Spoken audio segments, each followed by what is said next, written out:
Hello my dear students, आज की class हम स्टार्ट करते हैं।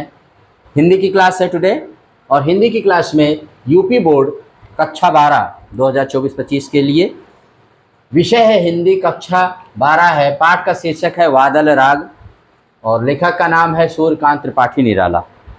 इनके बारे में लिखा जाता है कि इनका जन्म जो हुआ है 21 फरवरी 1896 मिदनापुर पश्चिम बंगाल में हुआ था और 15 अक्टूबर 1961 को इनकी मृत्यु हुई थी आपके प्रयागराज, जिसको पहले इलाहाबाद कहते थे, दारागंज में।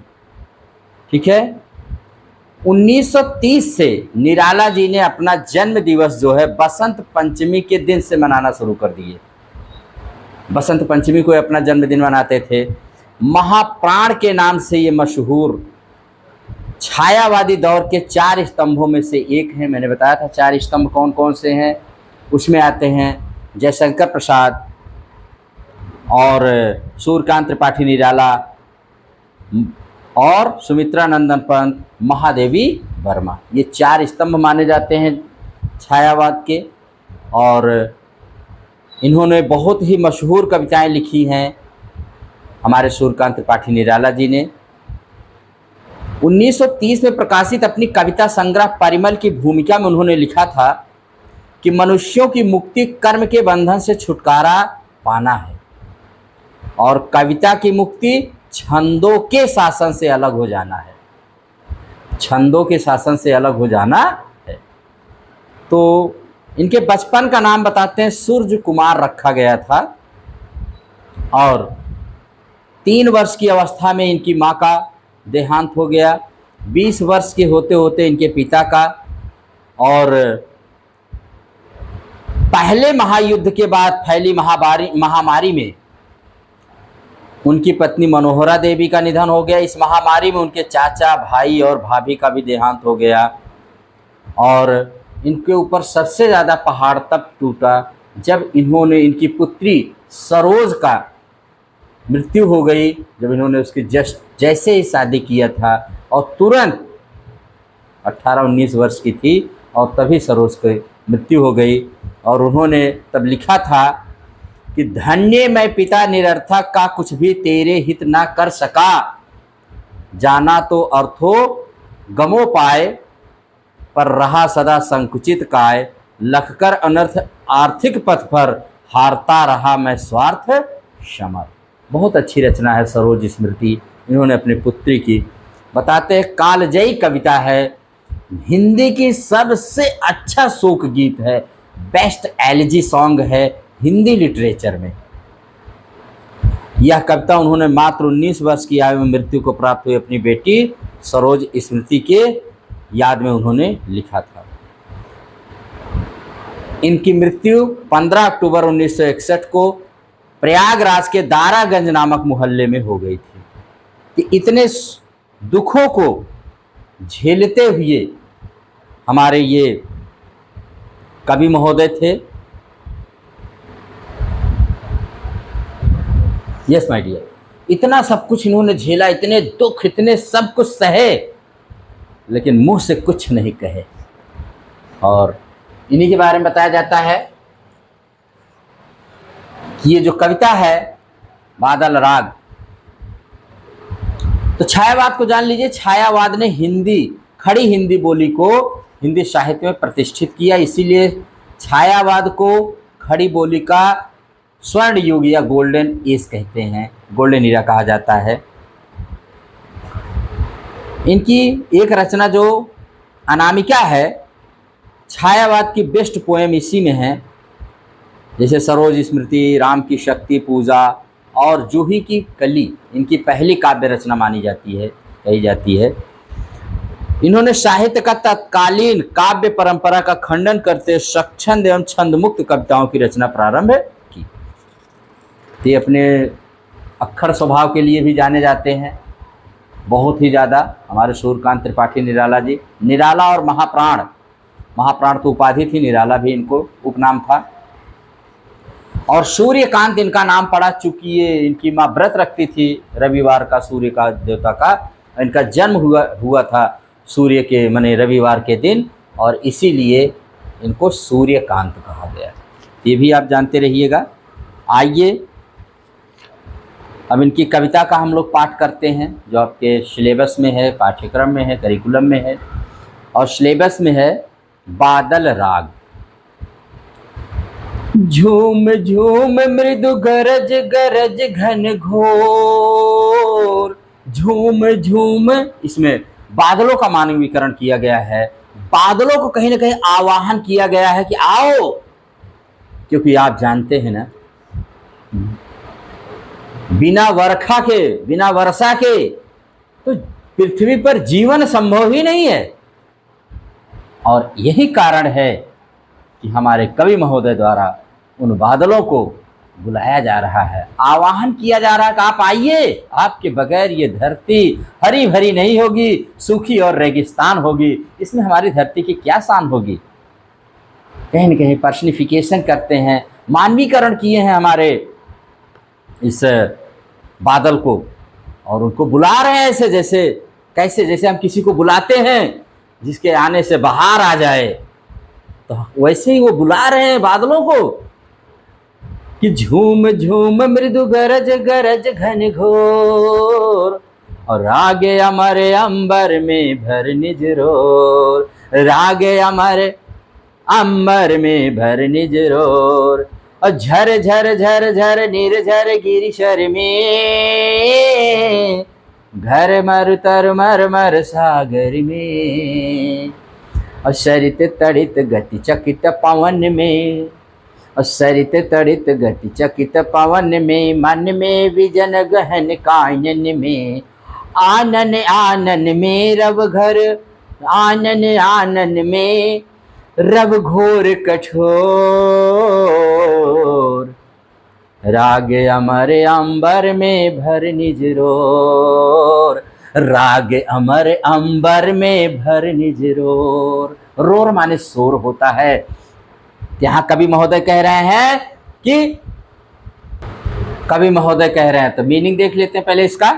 मृदु माने कोमल, घनघोर माने कठोर बादल, अंबर माने आकाश, निजरोर अपने कोलाहल का स्वर, गिरि माने पर्वत, मरु माने रेगिस्तान, तरु माने वृक्ष, मरमर माने सरसराहट का स्वर, तड़ित माने विद्युत, गति माने चाल, विजन माने निर्जन, कानन माने जंगल, आनंद माने मुख, रव माने शोर।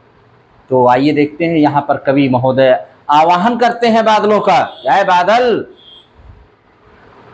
तुम मंद मंद झूमते हुए अपनी घनघोर गर्जना के साथ पूरे वातावरण को अपनी आवाज से भर दो, अपने शोर से इस आकाश, इस अंबर में एक ऐसा संगीत भर दो कि वो राग अमर हो जाए। हे बादल, तुम धरती पर ऐसे बरसो जिससे झरझर ध्वनि निर्झरों, पर्वतों, सरोवरों में भर जाए। कह नहीं रहा है कि झर झर निर्झर गिरिशर में, निर्झर झरने, गिरी, पर्वत, सरोवर, तालाब सब जगह भर जाए, सब जगह जल ही जल हो, और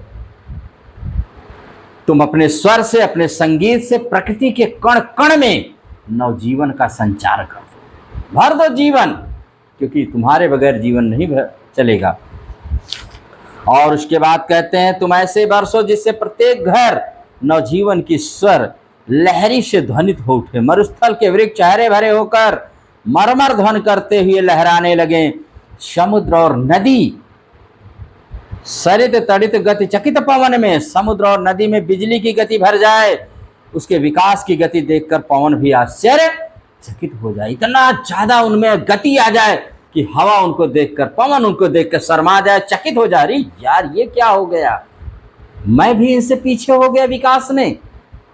प्रत्येक व्यक्ति के मन में गहन जंगलों में, सुनसान स्थानों पर अपने अमर संगीत भर दो, प्रत्येक व्यक्ति को आनंद प्रदान करो, हर्षित करो, और उन्हें विषम परिस्थितियों को सहन करने के लिए आवश्यक कठोरता प्रदान करो। तुम ऐसा मधुर संगीत एवं अमर संगीत पैदा करो जो संपूर्ण आकाश में भर जाए।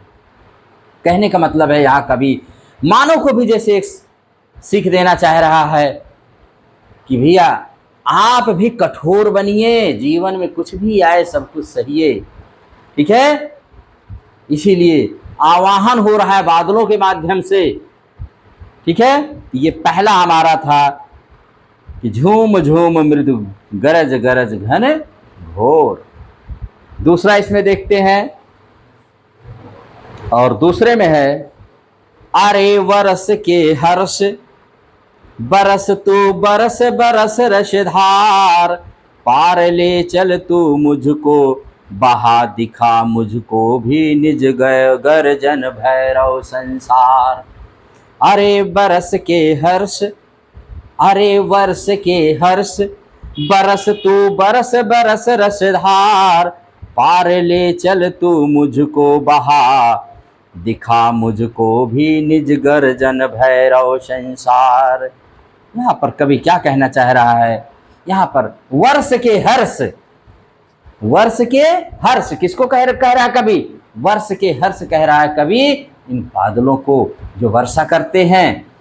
देखिए एक छोटे सा यहाँ पर एक कहानी, एक बार अकबर ने अपने सभा में अपने दरबार में पूछा, सब विद्वान जनों से, नवरत्न रहते थे उनके दरबार में, उन्होंने बताया उन्होंने पूछा ये बताइए अगर हम 12 में से 4 निकाल दें तो क्या बचेगा।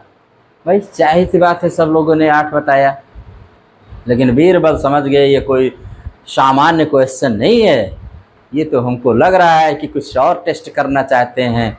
और उन्होंने बताया कि महाराज अगर 12 में से 4 निकाल दिया जाए कुछ भी नहीं बचेगा।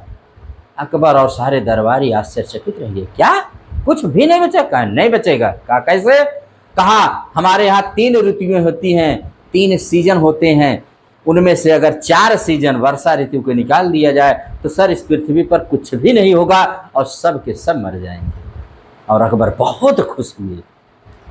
कहीं न कहीं ऐसा ही भाव यहाँ पर भी है। अरे वर्ष के हर्ष माने वर्षा, सबके चेहरों पर हंसी लाने वाला कौन? यही बादल ही तो हूँ। अरे जब बादल बरसते हैं, काले काले मेघा चढ़ते हैं, तो फिर जानिए क्या खुशी होती है किसानों पर। सारे जीव जंतु, तरह तरह के जीव जंतु अपनी खुशियों में नाचने लगते हैं, कितने तो भीगना शुरू कर देते हैं। अरे वर्ष के हर्ष, तो यहाँ पर है वर्ष, पूरे साल में सबसे अधिक आनंद को प्रदान करने वाला अगर कोई है तो ये वर्षा के बादल ही हैं। रसधार आनंद की धारा, जल की धारा, पार आकाश की दूसरी पार, निज यथार्थ गर्जन गर्जना भैरव भीषण। यहाँ कवि कह रहा है, निराला जी कह रहे हैं कि वर्ष भर में सबसे अधिक अगर कोई आनंद प्रदान करने वाला है तो वो वर्षा, वो बादल आप लोग हो, जिसकी बूंदों से इस पृथ्वी पर नए जीवन की शुरुआत होती है। आपकी वर्षा की बूंदों को बरसाकर, आप ही वर्षा की बूंदों को बरसाकर संपूर्ण प्रकृति के कण कण में नवजीवन का संचार करते हैं, क्योंकि बादलों के बरसने से संपूर्ण प्रकृति आनंद विभोर डूब जाती है। इसलिए तुम अपनी रसधारा को बरसाकर संपूर्ण पृथ्वी को रस से भर दो। आनंद प्रदान करने वाले बादल तुम अपनी वर्षा की बूंदों से संपूर्ण वातावरण को खुशियों से भर दो। ठीक है, तो यहाँ पर ये बात कही गई है। अगला देखते हैं आगे, अर्थात यहाँ धरती, तुम धरती पर अत्यधिक बरसकर अपनी गर्जना के यथार्थ रूप से मुझे भी परिचित करा दो। कहने का तात्पर्य कभी बादलों को इतना अधिक बरसने के लिए कह रहा है कि तुम बरस कर मुझे भी अपने साथ बहा कर ले चलो, फलस्वरूप इस भीषण संसार में जगत के उस पार पहुंचकर भी मैं तुम्हारे गर्जना भरे उस संसार को देखूं जिसे भयावह कहा गया। हे बादल, तुम इतना बरसो कि मेरे अस्तित्व को अपने में विलीन कर दो। कहने का मतलब है कभी क्या कह रहा है लास्ट लाइन में कि मुझे भी बहा दिखा मुझको भी निज गर्जन भैरव संसार। आखिर ये गर्जना तुम्हारे अंदर आती कहां से है? वो संसार देखने की मेरी इच्छा है। मैं इस दुनिया से पार, बादलों के पार जाना चाहता हूं और देखना चाहता हूं क्या है उधर। जो लोग कहते हैं बड़ा भयावह होगा उधर, पता नहीं क्या है उस पार, तो ले चलो मुझे उस पार, मैं देखने के लिए तैयार हूं। क्योंकि आप यहाँ पृथ्वी पर तो जीवन का संचार करते हो, लेकिन आप कहाँ से आते हो, उसके पार क्या है, ये जानने की मेरी बड़ी इच्छा है। आगे देखते हैं।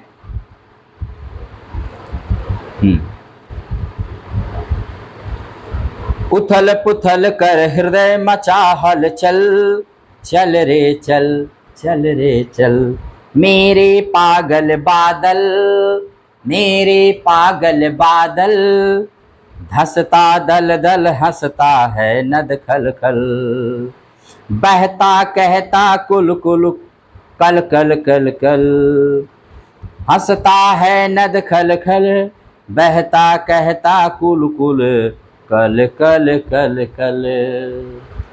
यहाँ पर मीनिंग है उथल पुथल माने उलट पलट कर हलचल, दलदल माने कीचड़, नद माने होता है नदी, खल खल माने खिलखिलाकर। यहाँ कवि निराला जी कह रहे हैं नदी जो होती है, छोटी नदी को नदी और बड़े नदी को नद कहा जाता है। तो नदी और नद में भी अंतर होता है। बहुत बड़ी नदी को भाई नद कहते हैं। कभी बादलों का आवाहन करते हुए कहता है, बादलों तुम अब इतना बरसो कि मेरे हृदय को आनंद विभोर कर दो, खुशियों से भर दो मेरे मन को, मेरे दिल को, मेरे शरीर के अंग अंग रोमांचित कर दो मुझको। ठीक है। समुद्र खिलखिलाकर हंसने लगता है, तुम्हारे बरसने से दलदल धस जाते हैं और समुद्र खिलखिला के हंसने लगता है। सरिताओं का जल कलकल की ध्वन से तुम्हारा यशोगान करते रहते हैं। और इतना है बादल बरसो कि वर्षा के पानी से मिट्टी जमीन में दब जाए, वह मिट्टी दलदल का रूप लेकर पुनः धरा में विलीन हो जाए। कभी बादलों को इतना बरसने के लिए कह रहा है कि नदियां वर्षा के पानी से भरकर हिलोरे खाने लगे, और नदियों को पानी के लबालब भर देने के लिए कवि ने कहा है कि भर दो, क्योंकि यही नदियां नाचते गाजते जा करके समुद्र में मिलेंगी। कहने के बादल तो इतना बरस कि कहीं भी पानी का भाव ना हो, नदियां कलकल कलकल की ध्वनि से सदैव बहती रहें, संपूर्ण पृथ्वी भाव विभोर होकर खिलखिलाकर हंसती रहे। मेरे पागल बादल धंसता दलदल, माने जैसे होता कहते पगला गए हैं एकदम से अपने, जो कोई किसी धुन में मस्त हो जाए। तो भैया इतना बरसो ना कि कहीं सूखा का नाम न रहे, सब चीज हरा भरा रहे, नदियों में जल रहे, सब जगह सरोवरों में जल रहे, किसानों के खेतों में भी जल रहे, सब जगह जल रहेगा। जल ही जीवन है। ठीक है। तो इस तरह से कह रहे हैं। और इसके बाद है, देख देख नाचता हृदय बहने को महाविकल बेकल, देख देख नाचता हृदय बहने को महाविकल बेकल, इस मरोर से इसी शोर से सघन घोर गुर गहन रोर से, सघन घोर गुर गहन रोर से, मुझे गगन का दिखा सघन वह छोर, मुझे गगन का दिखा सघन वह छोर, रास अमर अंबर से भर निज रोर, रास अमर अंबर से भर निज रोर।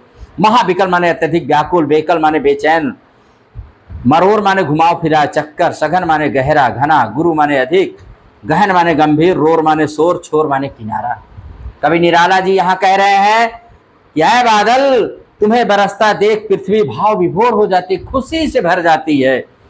वर्षा की बूंदों को देखकर मन खुशी से नाच उठता है। बादलों के बरसने से न केवल हर्ष की लहर चारों ओर फैलती है, बल्कि मन बेचैन व्याकुल होकर वर्षा की बूंदों में ही मदमस्त हो जाता है। मैंने कहा ना, लोग कूद पड़ते हैं झूमने के लिए, नाचने के लिए वर्षा की बूंदों। कहने का तात्पर्य, वर्षा करते बादलों को देखकर कवि का हृदय प्रसन्नता से भर उठता है। उसका मन वर्षा के पानी में मदमस्त हो जाने को व्याकुल है। वह स्वयं को वर्षा के पानी में खो देना चाहता है। कौन? कवि हमारे निराला जी। कवि ने व्याकुल मन से उस दुविधा की स्थिति में लाकर खड़ा कर दिया है। कवि बरसते हुए बादलों को संबोधित करते हुए कहते हैं, बादल मुझे आसमान का वह छोर किनारा दिखा दो। छोर माने किनारा, जो अत्यधिक डरावना प्रतीत हो रहा था, अर्थात वह किनारा जिसकी था अत्यधिक गहरी व डरावनी थी। यहाँ कवि कह रहा है कि मुझे अपने साथ बहाकर आकाश का वह किनारा दिखा दो, और आकाश के साथ मेरे हृदय में भी अपनी गंभीर स्वर युक्त अमर संगीत भर दो। तुम ऐसा मधुर और अमर संगीत पैदा करो जो संपूर्ण आकाश में फैल जाए। यानी जब आप पूरे संसार को जीवन देने वाले हो, तो आप मेरे अंदर भी वही संगीत भर दो, ताकि मैं भी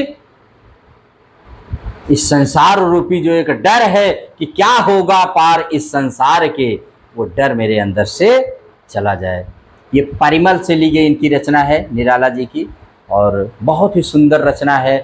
कहीं न कहीं इस पृथ्वी पर बादलों के माध्यम से जीवन को लाने का संदेश दिया गया है।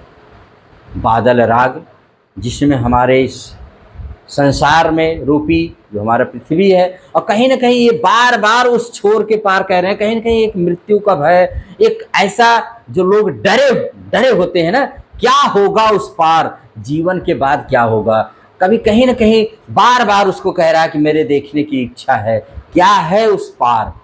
तो उसको भी कहीं न कहीं इस कवि महोदय के द्वारा उसको भी हल निकालने की कोशिश की गई है, और कवि की इच्छा है कि वह देखे उस संसार के पार क्या है। ठीक है? यस, एक बार मैं पूरी कविता का पुनः पाठ करूँगा और आप इसको ऐसे ही पढ़िएगा। अर्थ बहुत कठिन तो नहीं है, लेकिन ठीक है, आप इसको समझने की कोशिश करिएगा, पढ़िए तो आप समझ सकते हैं। नवीन शक्ति का संचार करने के लिए निराला जी द्वारा बादलों का आवाहन किया जाता है, और कैसे बुलाते हैं? झूम झूम मृदु गरज गरज घन घोर, रागे अमर अंबर में भर निज रोर। और झर झर झर झर निर्झर गिरिशर में, घर मर तरु मर मर सागर में। और सरित तड़ित गति चकित पवन में, मन में विजन गहन कानन में। आनन आनन में रव घोर कठोर, राग अमर अंबर में भर निज रोर। कि राग अमर अंबर में भर निज रोर। अरे वर्ष के हर्ष, अरे वर्ष के हर्ष बरस तू बरस बरस रसधार।